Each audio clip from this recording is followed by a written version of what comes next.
നിങ്ങളുടെ ജീവിതത്തെ നിങ്ങൾ ഇങ്ങനെ എൻജോയ് ചെയ്യണം. കൂടോത്രം നിങ്ങളെ അങ്ങനെ ആസ്വദിപ്പിക്കട്ടെ, ആനന്ദിപ്പിക്കട്ടെ, നിങ്ങളുടെ കണ്ണുനീരുകളെ കഴുകിക്കളയട്ടെ എന്നാണ് എനിക്ക് പറയാനുള്ളത്. പൂർണ്ണമായിട്ടും കൂടോത്രം ഇടുക്കി ജില്ലയിൽ തന്നെയാണ്. അവിടെ നന്മയുള്ള ആൾക്കാരുടെ ഒരു നന്മയുള്ള കഥയാണ്. ചെറിയ സിനിമയാണ്, കൊച്ചു സിനിമ. നന്മയുള്ള ആൾക്കാരുടെ നന്മയുള്ള കഥയാണ്, പക്ഷെ പേര് കൂടോത്രം. പലരും ചോദിച്ചിട്ടുണ്ട് തിലഞ്ചേട്ടൻ്റെ മോനാണെന്ന് എപ്പോഴും. ഞാനും ഷമ്മിയും ഒക്കെ ഒരേ ശോഭിയും ഒക്കെ ഒരേ. പിന്നെ എൻ്റെ ആദ്യകാല സിനിമകളിലൊക്കെ ശോഭിയാണ് ഫുൾ ഡബ് ചെയ്തിട്ടുണ്ടായിരുന്നത്. പലരും ചോദിക്കും തിലഞ്ചേട്ടൻ്റെ മോനാണോ. അപ്പോൾ എൻ്റെ അമ്മച്ചിയും ഡാഡിയുടെ അമ്മച്ചിയും തിലഞ്ചേട്ടനുമായിട്ട് നല്ല ഫേസ് ആമിയുണ്ട്. അപ്പോൾ ഞാൻ ഈ മണി എന്ന് പറഞ്ഞ ക്യാരക്ടർ പോലും ചെമ്മഞ്ചി മണി എന്നുള്ള സാധനം, ആ മണി എന്ന് എൻ്റെ ഉള്ളിൻ്റെ ഉള്ളിൽ കലാപവും മണി എന്ന് പറഞ്ഞ കാര്യം അതേ ടൈപ്പ് ഓഫ് ഒരു ക്യാരക്ടറാണ്. അപ്പോൾ എനിക്കൊരു സംശയമുണ്ട്, സ്വാഭാവികമായി എല്ലാവർക്കും തോന്നുന്ന സംശയമാണ്.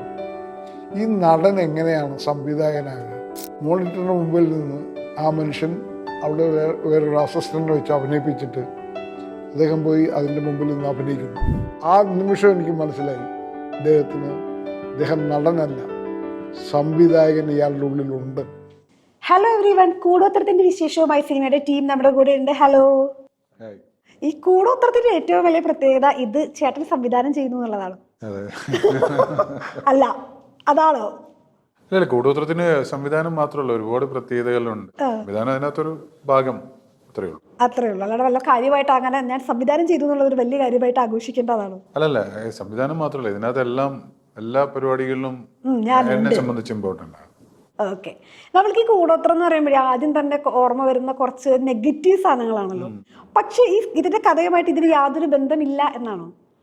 അല്ല, ഇതിന്റെ കഥയുമായിട്ട് ബന്ധമുണ്ട്. കൂടോത്രം എന്ന് പറയുന്ന എന്താണ് കൂടോത്രം എന്നുള്ളത് എല്ലാവർക്കും അറിയാമല്ലോ. അപ്പൊ അതുമായിട്ട് ബന്ധമുണ്ട്. പക്ഷെ അതിനേക്കാൾ അപ്പുറത്തേക്ക് വേറെ രീതിയിലേക്ക് ഡൈവേർട്ട് ചെയ്ത് പോകും. സിനിമയില് അതെല്ലാം ഉണ്ട്.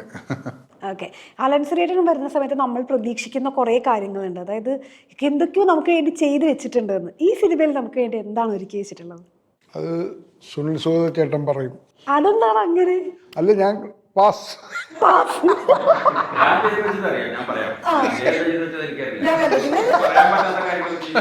നിങ്ങൾ ഒരുമിച്ചുണ്ടായിരുന്നില്ല? എന്റെ ക്യാരക്ടർ ഒരു പാസ്റ്ററാണ്. കുമ്പനാട് രസകരമായിട്ടുള്ള കഥാപാത്രമാണ് പാസ്റ്റർ. കൂടുതൽ അതിനെപ്പറ്റി റിവീൽ ചെയ്ത്, പക്ഷേ ഭയങ്കര ഒരുപാട് ഇംപ്രൂവൈസേഷന് സാധ്യതയുള്ള ഒരു ക്യാരക്ടറായിരുന്നു. ഞാനും ബൈജും കോമ്പിനേഷനും പ്രാർത്ഥനയും കാര്യങ്ങളൊക്കെ. അപ്പോൾ കുറേ കാര്യങ്ങളൊക്കെ നമുക്ക് ഒരു ക്യാരക്ടറിന് വേണ്ടി റെഫറൻസ് എടുക്കാന്നൊക്കെ പറയുന്നത് വളരെ നല്ലതാണ്. ഈ പ്രാർത്ഥനയ്ക്ക് വേണ്ടി ചിലരെ വിളിക്കുകയും പ്രാർത്ഥന പഠിക്കുകയും ഒക്കെ ചെയ്തത്. അപ്പോൾ ഒരു ക്യാരക്ടറിന് വേണ്ടി അങ്ങനത്തെ കാര്യങ്ങൾ ചെയ്യാൻ പറ്റുന്നുള്ള വലിയൊരു കാര്യമാണ്, പ്രത്യേകിച്ച് സിനിമയിലൊക്കെ. അപ്പോൾ അങ്ങനത്തെ ഒരു സംഭവങ്ങളൊക്കെ ഉണ്ടായിരുന്നു. വളരെ രസകരമായിട്ടുള്ള ഒരു ഇതായിരുന്നു. പിന്നെ മറ്റു കാര്യങ്ങൾ, ലൊക്കേഷനൊക്കെ വളരെ യൂണീക്ക് ആയിട്ടുള്ള അത് പറയും. ചെയ്തെന്ന് എനിക്കറിയില്ല. ചേട്ടൻ എന്തിനാ പാസ് പറഞ്ഞേ? രാവിലെ മുതൽ തുടങ്ങിയതാണ് തമാശ. അത് ഈ ഇന്റർവ്യൂ വൈകുന്നേരം ഇത് കാണുന്നവർക്ക് അറിയില്ല. ഇത് കാണുന്നവർക്ക് ഞാൻ സത്യമായിട്ട് പറയാണ്, തലവേദന എടുക്കണം ചിരിച്ച്. നിങ്ങളുടെ ജീവിതത്തെ നിങ്ങൾ ഇങ്ങനെ എൻജോയ് ചെയ്യണം. കൂടോത്രം നിങ്ങളെ അങ്ങനെ ആസ്വദിപ്പിക്കട്ടെ, ആനന്ദിപ്പിക്കട്ടെ, നിങ്ങളുടെ കണ്ണുനീരുകളെ കഴുകിക്കളയട്ടെ എന്നാണ് എനിക്ക് പറയാനുള്ളത്. അത് ബൈജുവിന് കൊടുക്കുന്ന ഏറ്റവും വലിയ ഇതെന്താ രാവിലെ തൊട്ട് ചെറുതായിട്ട് പെട്ടെന്ന് അവരിപ്പോ എന്റെ പ്രായം പറയും. ഞാൻ പറയുന്നില്ല പ്രായം, നിങ്ങളായിട്ട് പറയില്ല. ഞാൻ നോക്കിക്കോളാം. അല്ല, അത് പെട്ടെന്ന് പുള്ളി ട്രാക്ക് മാറിപ്പോകുന്ന പുള്ളിക്ക് അങ്ങനെ പ്രശ്നമുണ്ട്. അത് നിങ്ങൾ ക്ഷമിക്കുക, അത്ര എനിക്ക് പറയാം. അല്ല, നമുക്ക് ഈ സിനിമ ചെയ്യുന്നതിനേക്കാളും ഭയങ്കര ബുദ്ധിമുട്ടാണല്ലോ ഈ പ്രമോഷൻ വന്നിട്ട് ഇങ്ങനെ രാവിലെ തൊട്ട് വൈകുന്നേരം വരെ ഇരിക്കുക. അത് പ്രത്യേകിച്ച് ഈ കൂടോത്രം ചെയ്യുന്നവന്മാരുടെ കൂടെ ഇരിക്കാറുണ്ട്. കൂടോത്രം ചെയ്യുന്നത് എന്നെയാണ് ഉദ്ദേശിച്ചത്. ശരി, പക്ഷെ നിങ്ങള് പഴയ നേരത്തെ എടുത്ത ഇന്റർവ്യൂ എടുത്ത് നോക്കൂ. കൃത്യമായ കാലം, സമയം, സൂര്യൻ ഉദിക്കുന്നത്, സൂര്യൻ അസ്തമിക്കുന്നത്, പിന്നെ എപ്പോഴാണ് ഇതുകൊണ്ട് വെക്കേണ്ടത്, ഏത് കോഴിത്തല വെക്കണം, നാടൻ കോഴിയാണോ ബ്രോയിലറാണോ എന്ന് വരെ അവൻ ക്ലാസ് എടുത്തവനാണ്. പുഴുങ്ങിയ മുട്ട ഏത് മുട്ട വെച്ചാലാ കൂടുതൽ ഏൽക്കുക? കൃത്യമായിട്ട് നമ്മളെന്താ വെച്ചാൽ നമ്മളൊരു സിനിമയിൽ പങ്കെടുക്കാൻ ചെല്ലുമ്പോൾ നമ്മള് കൂടോത്രമാണ് നമുക്കറിയാം. അപ്പൊ നമ്മൾ അതിനെപ്പറ്റി മാക്സിമം സ്റ്റഡി ചെയ്ത് പോകാം. ഇവരൊന്നും തീരെ പ്രിപ്പയർഡ് അല്ല, ഞാൻ അത്രയും കൂടോത്രം ചെയ്യുന്ന ആളല്ല. അത്ര കമ്മിറ്റ്മെന്റ് ഒരു ജോലി. നമ്മൾ ഈ സിനിമ വിജയിക്കാൻ വേണ്ടി എന്തെങ്കിലും കൂടോത്രം ചെയ്ത് വെച്ചിട്ടുണ്ടോ? അല്ല, കൂടോത്രം വിജയിക്കാൻ ചെയ്യണമെന്നുണ്ടെങ്കിൽ സിനിമയുടെ ഒരു എന്താ എല്ലാ പ്രേക്ഷകരെയും എൻജോയ് ചെയ്യിപ്പിക്കാവുന്ന എലമെന്റ് ആണ്. ഇതൊരു മിത്ത് കണക്റ്റഡ് ആണ്. പിന്നെ അതിനകത്ത് ഹൊറർ എലമെന്റ് ഉണ്ട്, ഒരു ഫാമിലി ബോണ്ടിങ് ഉണ്ട്, പിന്നെ നല്ല എല്ലാത്തരം പ്രേക്ഷകർക്കും പറ്റുന്ന ഒരു സംഭവം നമ്മൾ കൂടോത്രം ചെയ്തതിനകത്ത് വെച്ചിട്ടുണ്ട് എന്നുള്ളതാണ്. ഈ കൂടോത്രത്തിൽ സ്പൈഡറിന് എന്തെങ്കിലും ഇതുള്ളത് കൊണ്ടാണോ ഇവിടെ നമ്മൾ നെഞ്ചത്ത് സ്പൈഡറൊക്കെ ആയിട്ട് അത് ഞങ്ങളെ കുറുക്കാനിട്ടാ. അത് സ്നേഹത്തിന്റെയും സൗഹാർദ്ദത്തിന്റെയും ബെല്ലിങ്ങിനെ ചെലഞ്ച് വില കിട്ടുകയും അപ്പോൾ ഞങ്ങൾ കുറെ പേര് ഇതിനകത്ത് എന്ന് കയറും. പക്ഷെ ഞങ്ങളെ കൊല്ലില്ല. സ്നേഹമുണ്ട്. അതെ അതെ. സ്പൈഡർ അങ്ങനെയുള്ള സ്പൈഡർ ഉണ്ടല്ലോ, ചില സ്പൈഡറൊക്കെ ഹൃദയത്തിലേക്ക് ചേർത്ത് പിടിക്കുന്ന സ്പൈഡറുണ്ട്. നമ്മൾ ഇതിനു വേണ്ടി ഡിസൈൻ ചെയ്ത ഷർട്ടാണിത്. അല്ല, ഞാൻ ഇത് ശരിക്കും പറഞ്ഞ ഷർട്ട് ഞാൻ കണ്ടുപിടിച്ചോ? അതെ അതെ, ഞാൻ ശ്രദ്ധിച്ചില്ല. ഇഷ്ടാണോ?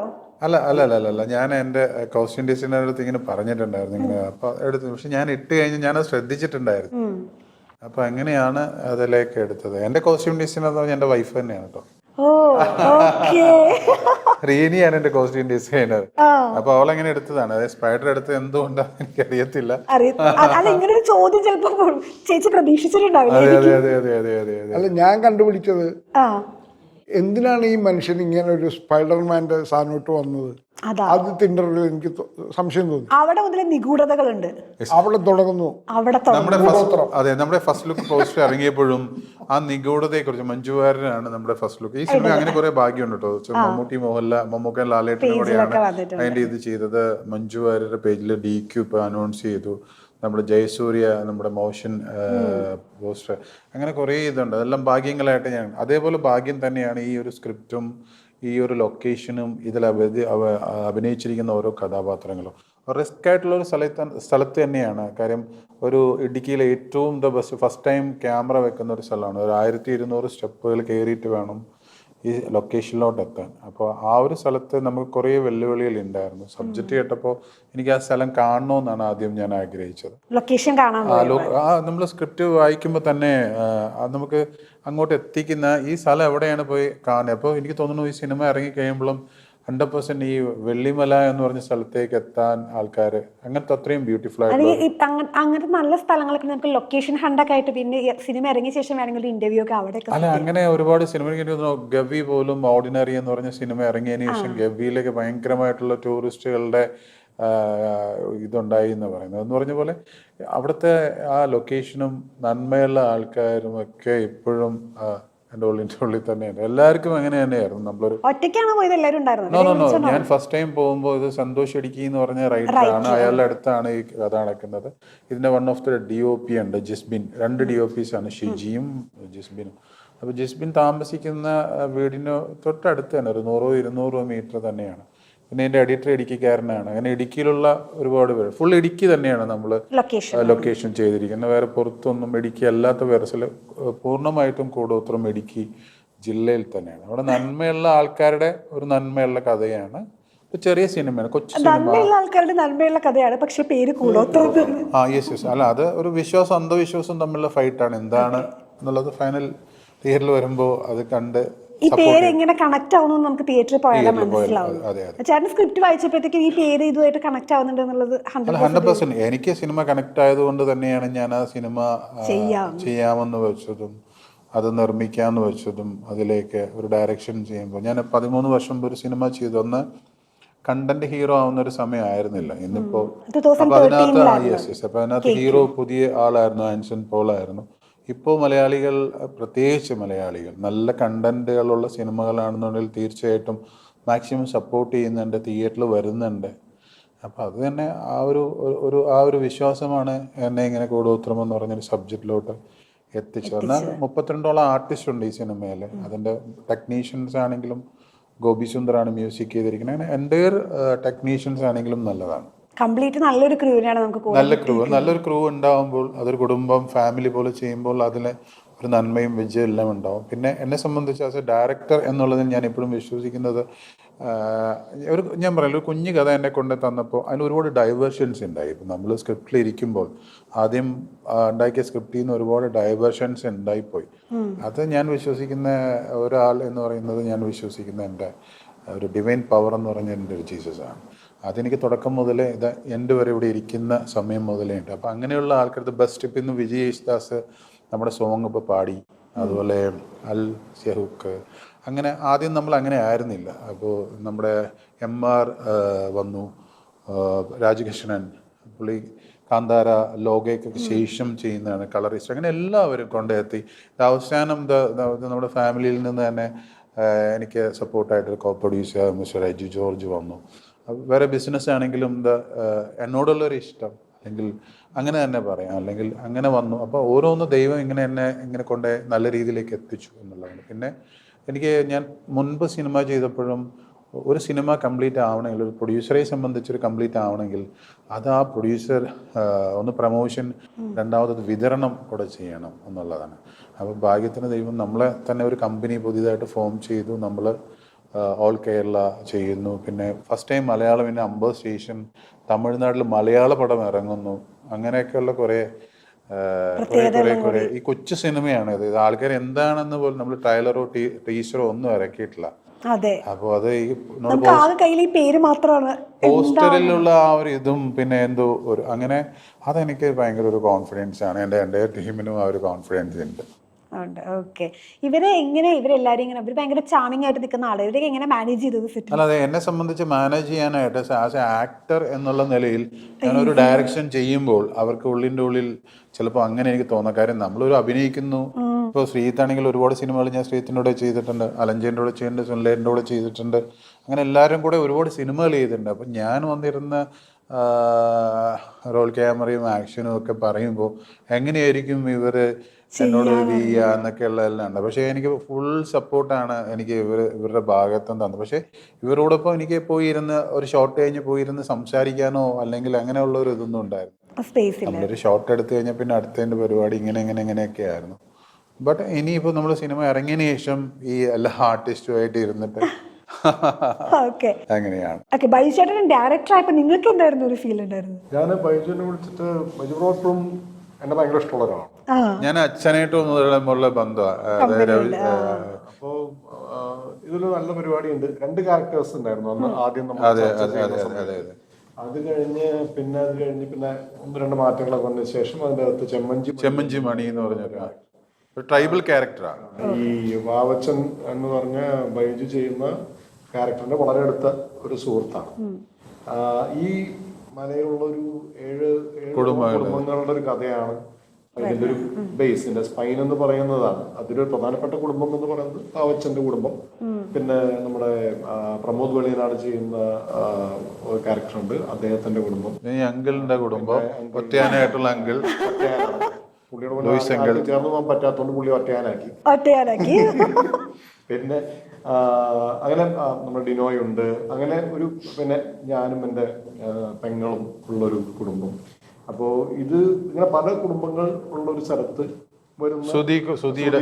ബിനു തൃക്കാക്കരയുണ്ട്, പിന്നെ വേദലക്ഷ്മി. 32 ആർട്ടിസ്റ്റുകളുണ്ട് ഇതിനകത്ത്. 32 ആർട്ടിസ്റ്റ്. അപ്പൊ ഇവരെല്ലാവരും പ്രധാനപ്പെട്ട ഒരു കാര്യം എനിക്ക് തോന്നുന്നു ഇതിന്റെ അകത്ത് വരാനുള്ള ഒരു മേജർ റീസൺ, ആദ്യം നിങ്ങൾ ചോദിച്ച പോലെ ബൈജു എഴുപുന്ന എന്ന് പറയുന്ന ഒരു കോ ആക്ടറിനോട് നമ്മളോടുള്ള ഇഷ്ടം നമുക്ക് അങ്ങോട്ടുള്ള ഇഷ്ടമാണ്. പിന്നെയാണ് അതിന്റെ കഥയും അതിന്റെ കഥാപാത്രവും കാര്യങ്ങളൊക്കെ വരുന്നത്. ബൈജു ഒരു പടം ചെയ്യുന്നു, നമ്മൾ അതിന്റെ അകത്തുണ്ട്. ഇത്രയും നമ്മൾ ആദ്യം ആലോചിക്കില്ല. ഞാൻ നമ്മളെന്തായാലും വെറുതെ വിളിക്കില്ല, നമുക്ക് ഉറപ്പുണ്ട്. കാരണം ബൈജുവിനും കൂടെ നമ്മൾ അത്രയും വർക്ക് ചെയ്തിട്ടുണ്ട്. ബൈജു നമ്മളെ വിളിക്കുമ്പോൾ നമുക്ക് ഉറപ്പായിട്ട് ഇതിലേതാണ് ശ്രീത്ത് വേണ്ടതെന്ന് വരെ ചോദിക്കുന്നൊരു 2 ക്യാരക്ടേഴ്സ് ഉണ്ട്. ശ്രീത്ത് നല്ല നോക്കിയിട്ട് ചെയ്യാം എന്നുള്ള രീതിയിലാണ് ബൈജു പറഞ്ഞിട്ടുള്ളത്. അങ്ങനെ നമ്മൾ ഈ ചെമ്മഞ്ചി മണി എന്നുള്ള ക്യാരക്ടറിലെത്തുന്നു. വളരെ രസകരമായൊരു അനുഭവമായിരുന്നു ഷൂട്ടിംഗ് എന്ന് പറയുന്നത്. ആസ് എ ഡയറക്ടർ ഞാനിത് പറയുകയും ചെയ്തു, as an actor and as A director. ഇത് കൂടോത്രം എന്ന് പറയുന്ന സിനിമ ബൈജുവിന്റെ ലൈഫിൽ ഒരു ടേണിംഗ് പോയിന്റ് ആവണം എന്നാണ് ഞങ്ങളുടെയൊക്കെ ആഗ്രഹം, ആവും എന്നാണ് ഞങ്ങളുടെയൊക്കെ വിശ്വാസം. കാരണം അതിനും മാത്രം എഫേർട്ട് ഇദ്ദേഹം ഈ സിനിമയ്ക്ക് വേണ്ടി ഈ സിനിമ ചെയ്യുന്ന സമയത്ത് അതിന്റെ പ്രീ പ്രൊഡക്ഷൻ തൊട്ട് അതിന്റെ അതിൻ്റെ മേക്കിങ്ങിൻ്റെ സമയം, അത് കഴിഞ്ഞിട്ട് അതിൻ്റെ പോസ്റ്റ് പ്രൊഡക്ഷൻ, ഇന്ന് ഈ ഇരിക്കുന്ന ഈ നിമിഷം വരെ 12-ാം തീയതി തിയേറ്ററിലേക്ക് എത്തിക്കാൻ വേണ്ടിയുള്ള എല്ലാ ഓട്ടവും ചെയ്തിട്ട് ടയേർഡായിട്ട് നിൽക്കുന്ന ഒരു മനുഷ്യനാണ്. പക്ഷെ ആ എഫേർട്ടിന് തീർച്ചയായിട്ടും ഈ നമ്മൾ ആ സിനിമ കാണുമ്പോൾ അതിനുള്ളൊരു റിസൾട്ട് അദ്ദേഹത്തിന് കിട്ടുമെന്ന് തന്നെയാണ് എൻ്റെ വിശ്വാസം. അത് അങ്ങനെ ഉണ്ടാവട്ടെ. അതെ, അലൻ ചേട്ടൻ ഈ സിനിമ ചെയ്യാനുള്ള കാരണം ബൈജു ചേട്ടനാണോ അതോ സ്ക്രിപ്റ്റ് ആണോ? എനിക്കങ്ങനെ ഗ്രാമർ പറഞ്ഞു തരാൻ പറ്റില്ല. എനിക്കിഷ്ടമാണ് പുള്ളിയെ. എന്നെക്കാളും എത്ര സീനിയറായിട്ടാണ് സിനിമയിൽ വന്നിട്ടുള്ളത്. ഞാൻ അദ്ദേഹത്തിന്റെ എത്ര സിനിമകൾ കണ്ടിട്ടുണ്ട്. 1991 സ്റ്റാർട്ട് ചെയ്തത്. എന്താ MD? അപ്പോൾ അദ്ദേഹമായിട്ട് ഞാൻ ഒറ്റ സിനിമയിൽ അഭിനയിച്ചിട്ടുള്ളൂ, 19-ാം നൂറ്റാണ്ടെന്ന് പറയുന്ന സിനിമയിൽ. അന്ന് ഞങ്ങൾ വലിയ സൗഹാർദ്ദമായി. പിന്നെ സാറിൻ്റെ പടം കഴിഞ്ഞിട്ട് അപ്പോൾ എന്നെ ഒരു ദിവസം വിളിച്ചിട്ട് പറയണം, ഒരു സിനിമ ഉണ്ട് ചേട്ടാ, വരണം. അപ്പം ഞാൻ വിളിച്ചു എന്താ? ഡേറ്റൊക്കെ പിന്നെ നമ്മൾ കണ്ടെത്തില്ല, അത് സൗഹാർദ്ദത്തിന്റെ ബലമാണ്. അത് അപ്പുറത്ത് മാറ്റി വയ്ക്കേണ്ടതാണെങ്കിൽ അപ്പുറത്ത് മാറ്റി വയ്ക്കും, ഇപ്പുറത്ത് മാറ്റി വയ്ക്കേണ്ടതാണെങ്കിൽ ഇപ്പുറത്ത് മാറ്റി, ചീട്ട് മാറ്റുന്ന പോലെയാണ്. അപ്പോൾ എന്നോട് പറഞ്ഞപ്പോൾ ഞാനാണ് ഡയറക്ടർ എന്ന് പറഞ്ഞു. ഞാൻ ഞെട്ടി. എനിക്ക് സങ്കല്പിക്കാൻ പറ്റില്ല ബൈജു അങ്ങനെ ഒരു ഡയറക്ടറാണോ. എന്നാലും എനിക്കറിയില്ല, ഞാൻ കണ്ടിട്ട് പോലുമില്ല. ഞാൻ ആദ്യമായിട്ട് വർക്ക് ചെയ്യുന്ന ഒറ്റ സിനിമയിൽ ഇദ്ദേഹമായിട്ട് വർക്ക് ചെയ്തിട്ടുള്ളൂ. കോ ആക്ടറാണ്. അപ്പോൾ എനിക്ക് അന്ന് അദ്ദേഹം എന്നെ വിളിച്ചപ്പോൾ എനിക്ക് ആ സ്നേഹം മനസ്സിലായി. എന്നെ ഐഡന്റിഫൈ ചെയ്തു. ഞാനൊരു ആക്ടറാണെന്ന് മറ്റൊരു ആക്ടർ തിരിച്ചറിഞ്ഞു. അദ്ദേഹം ഒരു ഡയറക്ടർ ആവുകയാണ്. ആ ഡയറക്ടർ പൊസിഷനിൽ നിന്നാണ് പുള്ളി എന്നോട് ചോദിക്കുന്നത് വരാവോ. ഞാൻ പറഞ്ഞു വരാം. അപ്പോൾ എനിക്കൊരു സംശയമുണ്ട്, സ്വാഭാവികമായി എല്ലാവർക്കും തോന്നുന്ന സംശയമാണ്, ഈ നടൻ എങ്ങനെയാണ് സംവിധായകനാകുക. ഞാൻ ഒരുപാട് ആലോചിച്ചിട്ടുണ്ട്. ഞാൻ കുറേ ഷോട്ടുകൾ വരെ എടുത്തു വെച്ചിട്ടുണ്ട്. ഞാൻ സംവിധാനം ചെയ്യാൻ വേണ്ടി എൻ്റെ മോനെ കൊണ്ട് ഫ്രെയിം എടുത്ത് വെച്ച് ക്യാമറ എടുത്ത് വെച്ച് ഷൂട്ട് ചെയ്ത് വെച്ചിട്ടുള്ള സാധനങ്ങൾ വീട്ടിൻ്റെ അകത്തിരിക്കുകയാണ്. സംവിധാനമാകാൻ വേണ്ടി ശ്രമിച്ചതാണ്. പക്ഷെ എനിക്ക് ബിലീവ് ചെയ്യാൻ പറ്റി, എനിക്ക് വിശ്വസിക്കാൻ പറ്റുന്നില്ല, ചെയ്യാൻ എനിക്ക് പറ്റില്ല, എനിക്ക് കോൺഫിഡൻസ് ഇല്ല. അപ്പോൾ ബൈജുവിൻ്റെ കോൺഫിഡൻസ് ഞാൻ സമ്മതിക്കണം. ഞാൻ അവിടെ ചെന്ന് ആദ്യം കാണുന്ന ഷോട്ട് ബൈജു അഭിനയിക്കുന്നതാണ്. മോണിറ്ററിന് മുമ്പിൽ നിന്ന് ആ മനുഷ്യൻ അവിടെ വേറൊരു അസിസ്റ്റൻ്റ് വെച്ച് അഭിനയിപ്പിച്ചിട്ട് അദ്ദേഹം പോയി അതിൻ്റെ മുമ്പിൽ നിന്ന് അഭിനയിക്കുന്നു. അപ്പം ഞാൻ മോണിറ്ററിൻ്റെ പുറകിൽ നിന്ന് കാണുകയാണ്. ആ നിമിഷം എനിക്ക് മനസ്സിലായി, ഇദ്ദേഹം നടനല്ല, സംവിധായകൻ ഇയാളുടെ ഉള്ളിലുണ്ട്. അടുത്ത ഷോട്ട് എടുക്കുന്നത് ഞാനാണ്, എന്നെയാണ് വിളിച്ചത്. പിന്നെ എനിക്ക് തിരിഞ്ഞും മറിഞ്ഞും നോക്കേണ്ടി വന്നില്ല. പിന്നെ മല കയറേണ്ടി വന്നൊരു കുരിശുമല കയറേണ്ടി വന്നുള്ളൊരു പാവം മാത്രമേ ഞാൻ ചെയ്തിട്ടുള്ളൂ. ബാക്കി ക്യാരക്ടറിലേക്ക് എന്നെ കൊണ്ടുപോയത് ഈ നടനാണ്. എനിക്ക് ഏറ്റവും സുരക്ഷിതമായി എന്നെ ആ വലിയ മലയിലേക്ക് കയറ്റിക്കൊണ്ടുപോയ, കുരിശുമലയിലേക്ക് കയറ്റിക്കൊണ്ടുപോയ ഈ ദുഷ്ടനോട് എനിക്ക് പകയല്ല, തീരാത്ത സ്നേഹം മാത്രമേ. അല്ല, അലൻചേന്റെ ക്യാരക്ടർ, അതായത് ലൂയിസ് അങ്കിൾ എന്ന് പറഞ്ഞൊരു ക്യാരക്ടറാണ്. അത് ഞാൻ ഇപ്പൊ പറയാം, അലൻചേട്ടൻ വെച്ചിട്ട് തന്നെയാണ് എനിക്കത് ചെയ്യാൻ പറ്റുള്ളൂ. ഞാൻ ആ ക്യാരക്ടർ ഞാനിതൊരു ഒരു 15 വർഷം മുമ്പൊക്കെ എടുത്തിട്ട് ഞാൻ ആ ക്യാരക്ടർ തിലകൻചേട്ടനെ കൊണ്ട് ചെയ്യിപ്പില്ല. എനിക്ക് ഞാൻ തിലകൻചേട്ടനായിട്ട് ഭയങ്കര ബന്ധമുള്ള ഒരാളായിരുന്നു. അപ്പോൾ എനിക്ക് തിലകൻചേട്ടൻ ആ ക്യാരക്ടർ ചെയ്തു. ഞാൻ പറയുമായിരുന്നു എപ്പോഴും, ഞാൻ തിലകൻചേട്ടൻ ഉണ്ടായിരുന്നെങ്കിൽ ഞാൻ ഈ പറഞ്ഞ അങ്കിളിൻ്റെ ക്യാരക്ടർ തിലകൻചേട്ടനാണ് ചെയ്യുള്ളായിരുന്നു. അത് ഞാൻ എൻ്റെ മൈൻഡിൽ കണ്ട്. ഞാൻ പിന്നെ അത് ആര് ചെയ്യുന്നു. പിന്നെ ഞാൻ അങ്ങനെ വേറെ ആരെയില്ല, നേരെ അലൻചേട്ടൻ ഞാൻ ക്യാരക്ടർ നറേറ്റ് ചെയ്തിരുന്നു. ഞാൻ വിളിച്ചപ്പോൾ ചേട്ടാ ഇങ്ങനെയാണ് ഒരു പരിപാടി, ഇങ്ങനെയാണ്. പക്ഷെ ചേട്ടൻ വന്നപ്പോൾ എനിക്ക് ഇത്രയും, ഞാൻ ആ സമയത്ത് ഞാൻ ഈ ലൊക്കേഷൻ പോയി കണ്ടിട്ടില്ല. അപ്പോൾ ചേട്ടൻ എങ്ങനെ പറ്റും? അപ്പം ഞാൻ അവിടെ തന്നെ ഒരു 2-3 പേരെ, നല്ല സൈസായിട്ടുള്ള ആൾക്കാരെ ചേട്ടൻ പോണവരെ ഞാൻ ഇട്ടു. മലയുടെ മുകളിലേക്ക് കയറ്റിക്കൊണ്ട് പോകണം. ചേട്ടനെ ഞങ്ങൾ കസേരയിലേക്ക് ഇരുത്തിയവരെ അല്ല, എന്നെ കസേര ഇരുത്തി പറയണ്ട, ഈ ശ്രീജിത്ത് ക്രെഡിൽ കയറ്റിക്കൊണ്ട് കഥ പറ. അല്ല, അങ്ങനെ ഞാൻ എന്താ കസേരയില് ചേട്ടന് നടക്കാൻ, എന്നാൽ പോലും നമ്മളൊരു സേഫ്റ്റി എന്ന് പറയുന്നത് ഒരു ഒരു ആക്ടറെ സംബന്ധിച്ച് നമ്മൾ മാക്സിമം സേഫ്റ്റി അല്ലെങ്കിൽ അവർക്ക് വിട്ടുകൊടുക്കുക എന്ന് പറയുമ്പോൾ കൂടുതൽ നമുക്ക് ഔട്ട്പുട്ട്. ഞാൻ കുമ്പളങ്ങി നൈറ്റ്സ് എന്ന് പറഞ്ഞൊരു സിനിമയിൽ ഒരു സിനിമയിൽ എനിക്ക് 10-12 സിനിമകൾ അതിനുശേഷം കിട്ടിയതാണ്. അപ്പോൾ ശ്യാം പുഷ്കറും എൻ്റെ ടീമാണ്. അപ്പം ഞാൻ അതിനകത്ത് എനിക്ക് ഒരുപാട് ഇത് വന്ന ഒരു സിനിമയാണ്. അത് ഭയങ്കര ഫ്രീ ആയിട്ട് വിട്ടു വന്നു എന്ന് പറഞ്ഞ പോലെ നമ്മളൊരു ആക്ടറിനെ സംബന്ധിച്ച് എല്ലാവർക്കും അവരുടെ ഉള്ളിൻ്റെ ഇപ്പം ഞാൻ ഈ ഇരിക്കുന്ന ശ്രീത്ത് 100% എഴുതി വെച്ചു, ശ്രീത്ത് അടുത്തൊരു പടം ഇമ്മീഡിയറ്റായിട്ട് ഡയറക്ഷൻ ചെയ്യും. കാരണം എന്ന് പറഞ്ഞു കഴിഞ്ഞാൽ എല്ലാവരുടെ ഉള്ളിൽ നമ്മൾ ആക്ട് ചെയ്യുമ്പോഴും അതിൻ്റെ ഇതിലൊക്കെ ഒരു പരിപാടികളുണ്ട്. പക്ഷേ ഇതെല്ലാവരെയും കൊണ്ട് നടന്ന് ഇത് ചെയ്യാന്ന് പറഞ്ഞൊരു ക്ഷമ എന്ന് പറഞ്ഞ ഭയങ്കര സാധനമുണ്ട്. അത് അപ്പനെന്ന് തന്നെ പറയും, ഒരു കുടുംബത്തിലൊരു അപ്പൻ തന്നെയാണ്. കാരണം നമ്മൾ ഷോട്ട് പറയുക മാത്രമല്ല, ഇവരെല്ലാവരെയും പ്രശ്നങ്ങളും അതിനോടൊപ്പം പ്രൊഡ്യൂസറും കൂടെ ആണെന്നുണ്ടെങ്കിൽ കുറെ കൂടെ ഭയങ്കരമായിട്ടുള്ള ഇതാണ്. അപ്പോൾ ഇപ്പോഴും എനിക്ക് 12th റിലീസ് വരെ ടെൻഷനൊന്നും ഇല്ല. ഇപ്പോഴും ആ വാവച്ചനും ആ പരിപാടി എന്നിൽ നിന്ന് ഇറങ്ങി പോയിട്ടില്ല, ആ ക്യാരക്ടറും പോയിട്ടില്ല, ആ ഒരു ഇതും പോയിട്ടില്ല. അപ്പോൾ ഐ ആം ഹാപ്പിയാണ്. നന്നായി വന്നിട്ടുണ്ട്, ദൈവം നന്നായിട്ട് എത്തിച്ചിട്ടുണ്ട്. ഇനി ബാക്കി സപ്പോർട്ട് ചെയ്യേണ്ടതും ഒരു ഇഷ്ടമുണ്ടല്ലോ. വൈച്ചേട്ടൻ എന്ന് പറയുന്ന ഒരു മലയാളികൾക്ക് എന്നോടൊരു ഇഷ്ടമുണ്ട്. ഞാൻ അവിടെ ചെല്ലുമ്പോൾ എനിക്കറിയാം ഞാൻ ചെയ്തിരിക്കുന്ന ക്യാരക്ടേഴ്സ് നെഗറ്റീവ് ആണെങ്കിലും ഭയങ്കരമായൊരു ഇഷ്ടമുണ്ട്. കാര്യം ഇത്രയും വർഷമായിട്ട് 100+ സിനിമ കഴിഞ്ഞെങ്കിലും ഞാനിപ്പോഴും സ്റ്റഡി ആയിട്ട് പോയിക്കൊണ്ടിരിക്കുന്നു. പക്ഷെ വൈച്ചേട്ടന് കുറച്ചുകൂടെ നല്ല ക്യാരക്ടേഴ്സ് ചെയ്യണമായിരുന്നു 1-2 പരിപാടികൾ. അപ്പോൾ അത് ആസ് എ ഡയറക്ടർ എന്നുള്ള നിലയിൽ വാവച്ചൻ എന്ന് പറഞ്ഞുള്ള ഞാൻ രണ്ടും രണ്ടായിട്ടേ കണ്ടിട്ടുള്ളൂ. ഡയറക്ടറായിട്ടുള്ള ബൈജു എഴുപനെ വാവച്ചനെ കൊണ്ടിട്ട് അഭിനയിപ്പിച്ച ആളാരാന്ന് വെച്ചാൽ ഞാൻ പറയും മേളിലിരിക്കുന്ന ഒരാൾ. ഈ ഡയറക്ടറും ആക്ടറും ഒരാളാവുമ്പോഴേ ഇത് നമ്മുടെ അകത്ത് തന്നെയാണല്ലോ ഈ സംഭവം. അപ്പൊ നിങ്ങൾ തമ്മിൽ ഒരു ഫൈറ്റ് വരാറുണ്ടോ? ആ ക്യാരക്ടറും ഡയറക്ടറും തമ്മിൽ വരാം, ചില സമയങ്ങളിൽ വരാം. അത് നമ്മൾ അതിനെയൊക്കെ തരണം ചെയ്ത് കൊണ്ടുപോകാൻ പറ്റുകയാണെങ്കിൽ ഒരു സക്സസിലോട്ട് തന്നെ എത്താം. നല്ല ബുദ്ധിമുട്ടുള്ള പണിയാണെന്നാണ്. ചെറിയ പണിയല്ല, അഭിനയം ചെറിയ നിസ്സാര കാര്യമല്ലല്ലോ. അഭിനയിക്കുന്ന എല്ലാവരും പറയും അത് നിസ്സാര പണിയാണെന്ന് പറയും. പക്ഷെ ക്യാമറയുടെ മുമ്പിൽ വന്നിട്ട് അഭിനയമല്ലല്ലോ ഇപ്പോൾ, അഭിനയം ബിഹേവിങ് ആണല്ലോ, അത് പാട് തന്നെയാണ്. അപ്പോൾ അത് എനിക്ക് തോന്നുന്നു ഞാനും ശ്രീത്വമൊക്കെ ഞങ്ങൾ ഒരേ ടൈമിൽ വന്നിട്ടുള്ളതെന്ന് തോന്നുന്നു. അന്നേരത്തെ ഒരു രീതിയും ഇന്നൊക്കെ കുറെ കൂടി ഈസിയല്ലേ എല്ലാവർക്കും സിനിമയിലേക്ക് വരാനും എല്ലാത്തിനും ഈസിയാണ്. ഞാനൊക്കെ ഇപ്പോഴും ഓർക്കുന്നുണ്ട്, ഒരു വലിയ സീനിയർ ആർട്ടിസ്റ്റുകളുടെയൊക്കെ മുമ്പിൽ പോയിട്ട് ഇരിക്കത്തുള്ളൂ. നമ്മൾ ഒരു റെസ്പെക്റ്റ് ഉണ്ടായിരുന്നു. ഇപ്പോഴും എന്നെ സംബന്ധിച്ച് ഞാൻ കൊടുത്ത ഗുരുക്കന്മാർക്ക് സംവിധാനം, ഞാൻ 300 സിനിമ അഭിനയിച്ചിട്ടുണ്ടെങ്കിൽ അതിൽ കുറേ ഡയറക്ടേഴ്സിൻ്റെ പടത്തിലുണ്ട്, അതിലൊരു 200-250 ഗുരുക്കന്മാരായിട്ടുള്ള എൻ്റെ സംവിധായകരുടെ ഒരു ബ്ലെസ്സിങ് എനിക്കുണ്ടാവും. കാര്യം ഞാൻ അവരുടെ അടുത്ത് അങ്ങനെയായിരുന്നു ബിഹേവ് ചെയ്തത്. ആ ബ്ലെസ്സിങ്ങിൻ്റെയും കൂടെ ഒരു വലിയ വിജയം ഈ സിനിമയ്ക്ക് ഉണ്ടാവും. സുനിലേട്ടനോട് എന്തായിരുന്നു ക്യാരക്ടറിനെ പറ്റിയിട്ട് പുള്ളി പറഞ്ഞു തന്നത്? ഒന്നും പറഞ്ഞില്ല. ഞാൻ ബൈജു എന്ന് പറഞ്ഞാൽ നമുക്ക് ഇഷ്ടമുള്ള ഒരാളാണ്. സിനിമ ഇല്ലെങ്കിലും നമ്മൾ കുറേ സൗഹൃദങ്ങളുണ്ട്. സിനിമകളിലൊക്കെ മാത്രം കാണുകയും സംസാരിക്കുകയും ചെയ്യും. പിന്നെ സിനിമയില്ലാത്തപ്പോഴും ബൈജുവിനാണ് വിളിക്കുകയും ഞാൻ സംസാരിക്കും. ഞാൻ സുനിലേട്ടൻ നോബി ഇതിൽ അഭിനയിക്കേണ്ടത് അവിടെ തിയേറ്ററിൽ പോകും, അങ്ങനെയൊക്കെ ചെയ്യുന്ന ഒരു സൗഹൃദമാണ്. അപ്പൊ പിന്നെ ഇതിന്റെ മുമ്പത്തെ ഒരു സംവിധാന സംരംഭത്തിലും ഞാനുണ്ടായിരുന്നു. അന്ന് പക്ഷെ ബൈജു നടനല്ല, സംവിധായകൻ മാത്രമായിരുന്നു, പ്രൊഡ്യൂസറും അല്ല, ആക്ടറും അല്ല. ചിൽഡ്രൻ മൂവി ആയിരുന്നു. അപ്പൊ ബൈജുവിന്റെ ഒരു കപ്പാസിറ്റി എനിക്കറിയായിരുന്നു, അതിന്റെ ഒരു കേപ്പബിലിറ്റി ആസ് എ ഡയറക്ടർ എനിക്കറിയായിരുന്നു. ആള് ചെയ്യാനൊരു കഴിവുള്ള ഒരാളാണ്.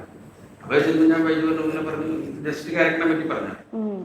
അത് കഴിഞ്ഞ് പിന്നെ സിനിമയിൽ ചെന്നപ്പോഴാണ് സിനിമ. പക്ഷെ എനിക്ക് കൗതുകമല്ല, കുറച്ച് ആകാംക്ഷ ഉണ്ടായിരുന്നു. ഇയാൾ ഈ 3 റോള് കൂടിയിട്ട് എങ്ങനെ ചെയ്യും, നടനും സംവിധായകനും പിന്നെ പ്രൊഡ്യൂസറും. അപ്പൊ നിങ്ങൾ നേരത്തെ പറഞ്ഞ പോലെ സംവിധായകനും നടനും തമ്മിൽ ഭയങ്കര അടിയുണ്ടായിരുന്നു. അതിന്റെ പ്രൊഡ്യൂസർ വന്നിട്ട് പിടിച്ചു മാറ്റി.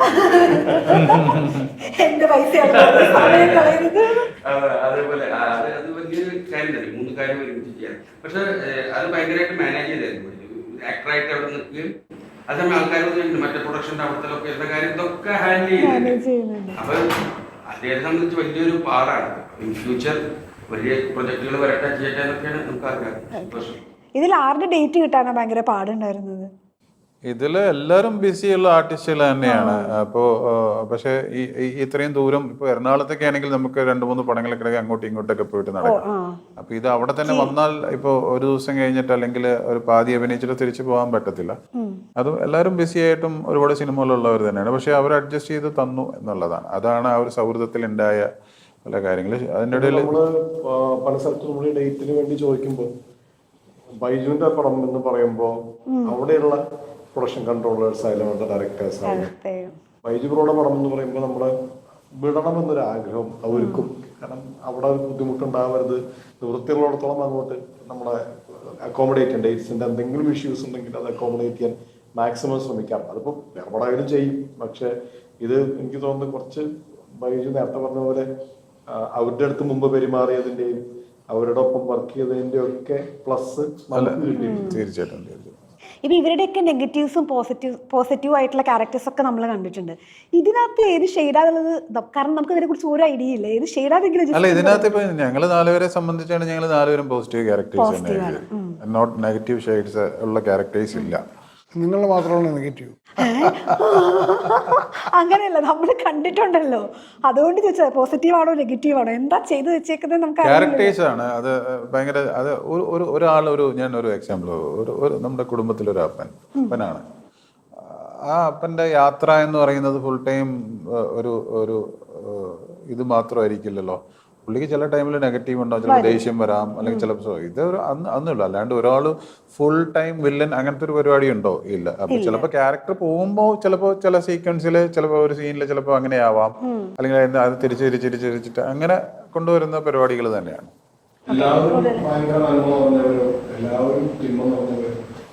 തിന്മയെന്നൊക്കെ പറയുന്നത് മനുഷ്യൻ പുറത്തുനിന്ന് തീരുമാനിക്കുന്നതല്ലേ. അവരുടെ ഉള്ളിൽ അവർ ചെയ്യുന്ന പലതും ശരികളായിരിക്കും. ചിലപ്പോൾ അത് പുറത്തുനിന്ന് നോക്കുന്ന കുറച്ച് ആൾക്കാർക്ക് പ്രശ്നം തോന്നുന്നതായിരിക്കും. അപ്പൊ ഈ ക്യാരക്ടേഴ്സിനൊക്കെ ആ ഷെയ്ഡ്സ് എല്ലാം ഉണ്ട്.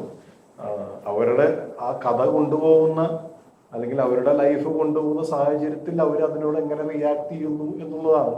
അത് പുറത്തുനിന്ന് ഒരാൾക്ക് നോക്കുമ്പോൾ ചിലപ്പോൾ അവരുടെ പോയിന്റ് ഓഫ് വ്യൂവിൽ അത് ഒരു പ്രശ്നമായി തോന്നാം. അപ്പൊ അയാൾ വില്ലനായി. അവര് നോക്കുമ്പോ അതിന് അയാൾക്കൊരു കാരണം തോന്നുകയും അയാളുടെ ഒരു സഹതാപം തോന്നുകയും അയാൾ നല്ലൊരു ജസ്റ്റിഫൈ ചെയ്ത് അപ്പൊ അത് justification is being done by പുറത്തുനിന്ന് ഒരാൾ, ഒരു ഓഡിയൻസ് ആണ് ജസ്റ്റിഫൈ ചെയ്യുന്നത്. ഇത് കാണുന്ന ഒരാളാണ് ജസ്റ്റിഫൈ ചെയ്യേണ്ടത്. അപ്പൊ അയാളെ കണ്ടിട്ട് തീരുമാനിക്കട്ടെ. സിനിമ വരുമ്പോ നിങ്ങൾക്ക് തീരുമാനിക്കാൻ വേണ്ടി അകത്ത് ഞങ്ങളൊക്കെ നല്ലവരാണോ അത് ഈ ചെമ്മഞ്ചി മണി എന്ന് പറഞ്ഞിട്ട് ആ ക്യാരക്ടറിന് ഒരു മണി എന്നായിരുന്നില്ല. സീരിയസ് ആയിട്ട് വേറെ ക്യാരക്ടർ നെയിം വേറെ ആയിരുന്നു. ഞാൻ ഈ ചെമ്മഞ്ചി മണി എന്ന് പറയുന്ന ക്യാരക്ടർ ഞാൻ പറഞ്ഞു, എനിക്ക് തിലകഞ്ചേട്ടനായിട്ടുള്ളൊരു ആത്മബന്ധം അത്രയും ഒരു ആത്മബന്ധമായിരുന്നു. പലരും ചോദിച്ചിട്ടുണ്ട് തിലകഞ്ചേട്ടൻ്റെ മോനാണെന്ന് എപ്പോഴും. ഞാനും ഷമ്മിയും ഒക്കെ ഒരേ ഷോബിയും ഒക്കെ ഒരേ. പിന്നെ എൻ്റെ ആദ്യകാല സിനിമകളിലൊക്കെ ഷോബിയാണ് ഫുൾ ഡബ് ചെയ്തിട്ടിരുന്നത്.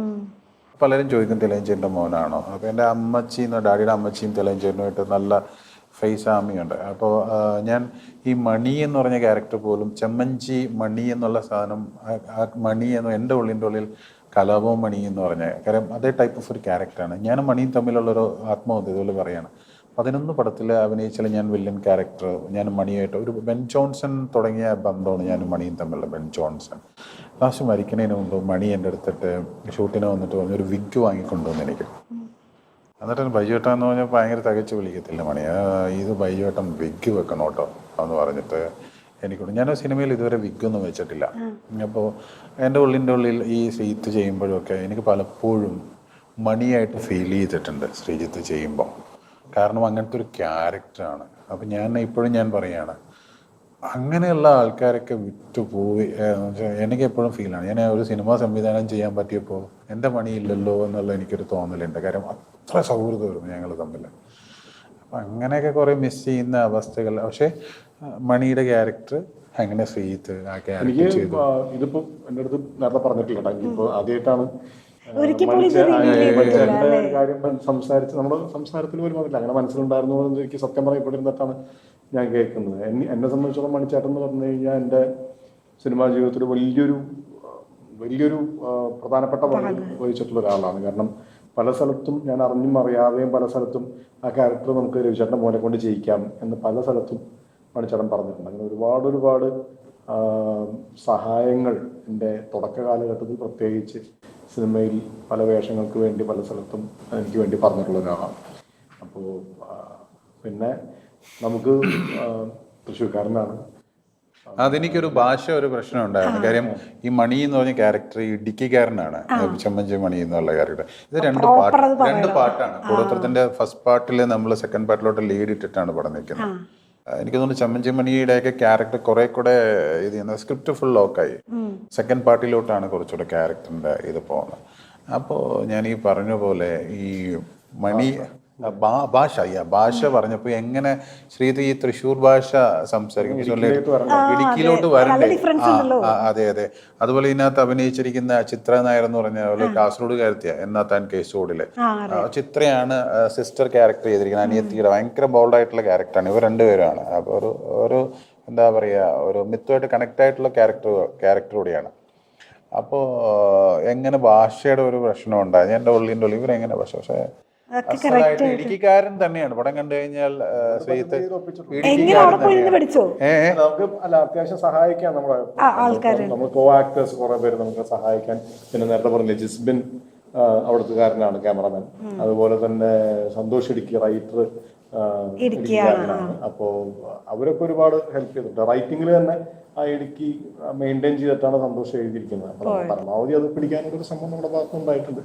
കുറെയൊക്കെ ശരിയായിട്ടുണ്ടെന്നാണ് എൻ്റെ വിശ്വാസം. ഓക്കെ. ഇപ്പൊ ഈ പറഞ്ഞ പോലെ തിലകൻ സാറും മണിച്ചേട്ടനെ കൊണ്ടായിരുന്നെങ്കിൽ ഒരുപക്ഷെ ഇപ്പൊ നമ്മുടെ കൂടെ ഇവിടെ ഇങ്ങനെ ഇരുന്നേനെ. ഇപ്പൊ അവരൊക്കെ എന്തായാലും കാസ്റ്റ് ചെയ്യുമല്ലോ. ഇനി ഒരു നമ്മുടെ കൂടെ ഒരു ഗ്രേറ്റ് മിസ്സിംഗ് ആണ് അവര്. എത്രയോ പേരെ അങ്ങനെ എന്നെ സംബന്ധിച്ച് എനിക്കൊരു ഭാഗ്യം. അങ്ങനെ ഞാൻ എത്രയോ ലെജൻഡുകളായിട്ടുള്ള ആക്ടേഴ്സ് ഉണ്ട്. ഞാൻ എൻ്റെ ബൈജു എഴുപെന്ന് പേരിട്ട പോലും തെക്കുറിച്ചി സാറാണ്. എൻ്റെ ശരിക്കും പേര് ഫെലിക്സ് ജോൺസൺ ആണ്. സീരിയസ്ലി എൻ്റെ പേര് ശരിക്കും ഫെലിക്സ് ജോൺസൺ ആണ്. അപ്പോൾ അതുപോലെയുള്ള സുകുമാരൻ ചേട്ടൻ, സോമൻ ചേട്ടൻ, അപ്പോൾ അങ്ങനെയുള്ള ലെജൻഡുകളായിട്ടുള്ള ആക്ടേഴ്സ്. ഞാൻ ആറാട്ട് ഞങ്ങൾ ഒരുമിച്ച് ചെയ്ത സിനിമയാണ്. ആറാട്ടിലെ ലാസ്റ്റ് ഷോട്ട് വേണുചേട്ടനായിട്ട് അതിൽ ആറാട്ട് പുള്ളിയുടെ റൈറ്റ് ഹാൻഡ് ക്യാരക്ടറാണ് റാംബോ എന്ന് പറഞ്ഞിട്ട്. പുള്ളിനെ അടിച്ചിട്ടിട്ട് ലാസ്റ്റ് ഷോട്ട് ഞാൻ വേണുചേട്ടനെ എടുത്തിട്ട് ഇങ്ങനെ കൊണ്ടുപോയിട്ട് റാംബോ പുള്ളിനെ കൊണ്ടുപോകുന്നു പറയുന്ന ഒരു സ്ഥലം ഞാൻ ഇപ്പോഴും ഓർക്കുന്നുണ്ട്. ഞാൻ അന്വേഷണം ചേട്ടനെ കണ്ടിട്ടില്ല പിടിച്ച് കൊണ്ടുപോകുന്ന. ആ വേണുചേട്ടനായിട്ടൊക്കെ ഒരുപാട് സിനിമകൾ അഭിനയിച്ചിട്ടുണ്ട്. എൻ്റെ അങ്കിള് രാജൻ പീതാവ് അങ്കിളായിരുന്നു. അങ്കിളായിട്ടൊക്കെ ഒരുപാട് സിനിമകൾ അങ്ങനെ. അതൊക്കെ എന്ന് വെച്ചാൽ അത്രയും ലെജൻസുകളുടെ കൂടെ നമുക്ക് അഭിനയിക്കാൻ പറ്റും. ഞാൻ നേരത്തെ പറഞ്ഞ പോലെ അവരുടെയൊക്കെ ഒരു പ്രാർത്ഥന നമുക്ക് ഈ സിനിമയിൽ കിട്ടും. ഞാൻ കഴിഞ്ഞ ദിവസം അമ്മയിൽ പോയപ്പോൾ ഞാൻ അവരോട് സംസാരിച്ചു, ഇത് നമ്മുടെ ഒരു ആക്ടർ ഡയറക്റ്റ് ചെയ്യുമ്പോൾ അവരുടെ കൂടെ ഒരു ഇതാണ്, അവരിൽ ഒരാൾ സംവിധാനം ചെയ്യുക എന്ന് പറയുമ്പോൾ അങ്ങനെ തന്നെയാണ് ഇവരെല്ലാവരും എന്നെ കണ്ടിരുന്നത്. So I am happy. Okay. എന്തായാലും ഫെബ്രുവരി 12 സിനിമ തിയേറ്ററിലേക്ക് എത്തുകയാണ്. ഇപ്പോൾ കൂടോത്രം എന്നുള്ള പേര് പോലെ തന്നെ ആളുകൾക്കൊരു ക്യൂരിയോസിറ്റി ഉണ്ട്, ഇതെന്താ സംഭവം എന്നറിയാൻ. അതുകൊണ്ട് സക്സസ്ഫുൾ ആവട്ടെ. എല്ലാവിധ ആശംസകളും. Thank you. പിന്നെ ഞങ്ങളങ്ങനെ പറഞ്ഞു നിർത്തല്ലേ, ഞങ്ങളങ്ങനെ വെറുതെ വിടാറില്ല. അത് നമ്മളൊരു കൂടോത്രം, ഞാൻ നേരത്തെ പറഞ്ഞില്ല ഞങ്ങൾ കൂടോത്രത്തിന്റെ ആളാന്നൊക്കെ പറഞ്ഞല്ലോ. അപ്പൊ ചെറിയ കൂടോത്രം ഞങ്ങളുടെ ഭാഗത്തുനിന്നുണ്ടാവും. അതിപ്പോ ഞങ്ങളെ സിനിമ കാണാൻ വരുന്നവരെ പറ്റി ഞാൻ പറയുന്നില്ല, പക്ഷെ ഇന്റർവ്യൂ ചെയ്യുന്നവരെങ്കിലും നമ്മൾ വെറുതെ വിടരുതല്ലോ. അപ്പൊ ചെറിയൊരു കൂടോത്രം കൂടോത്രം തുടങ്ങിയ ഇതാണ് എന്താ ചെയ്യാൻ പോകുന്നത്?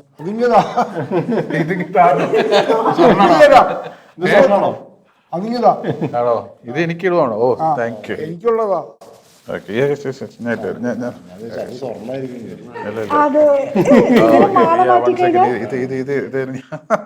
അങ്ങനെ കുടുങ്ങി കിടക്കുന്നതാണ് കൂടോത്രം. ഞാൻ ചേട്ടനെ എന്റെ വണ്ടിയിൽ വേറെ കൊണ്ടായിരിക്കുന്നത് ഞാൻ ഇപ്പൊ ഇത് ആകെ കുടുങ്ങിയല്ലോ. ഇത്ര നേരം ഒരു പ്രതീക്ഷയില്ല. അങ്ങനെ കുടുങ്ങി കിടക്കുന്നതാണ് കൂടോത്രം.